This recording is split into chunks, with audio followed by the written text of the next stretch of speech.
Балдар, баардыгыңарга салам. Биз бүгүн сомондо көп жолу кездешкен мисал талдайбыз. Мурунку мисал окшош, бирок бул жакта көбөйтүү эмес, бул жакта кошуу турат. Кашалар берилген. Ушундай туйпаны көрүп атабыз, эмне кылышыбыз керек? Сөз кашаны жок кылабыз. Бул жакта бизде алдынан эч нерсе жок болсо плюс турат, анда эч кандай өзгөртүү жок. Мындай эле жазабыз. Минус 2х квадрат кошулган 3y кеминтирген 2.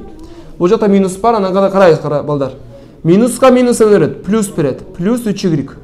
Минус 3 жазылып, бул жакта туура эмес болуп кетет.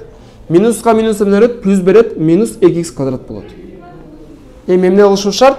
Окшошторду жыйнайбыз. Карайбыз. Минус 2х квадрат, минус 2х квадрат 0 болбойт. Бул жакта минус бар, бул жакта минус бар. Канча болот? Минус 4х квадраты. 3y кошобуз 3y. Кошулган 6y кемитебиз 2. Бул биздин жообуз болот. Эми азыр пауза коюп, окшош мисалды чыгарабыз. Мисалыбыз кандай? Мисалыбыз мындай. Минус 5m кошобуз 3n, минус 2m кошобуз минус 3n. Бул биздин жообуз. Өзү шарт көрөбүз. Пауза коюп. Паузадан далдык, эмне кылабыз? Бул жакта бул жагыбыз оңой эле. Кашка кантачабыз? Минуска минус плюс берет 5m болот. Минуска плюс минус берет 3m болот. Эми карайсыз балдар, бул жакта карайсыз. Мындай калың сыскан кашалар бул биздин кашабыз. Ага карабайбыз. Ага карайсыз.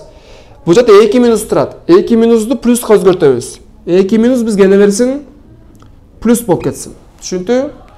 2 минустун ордуна эмне жазабыз? Плюс турат.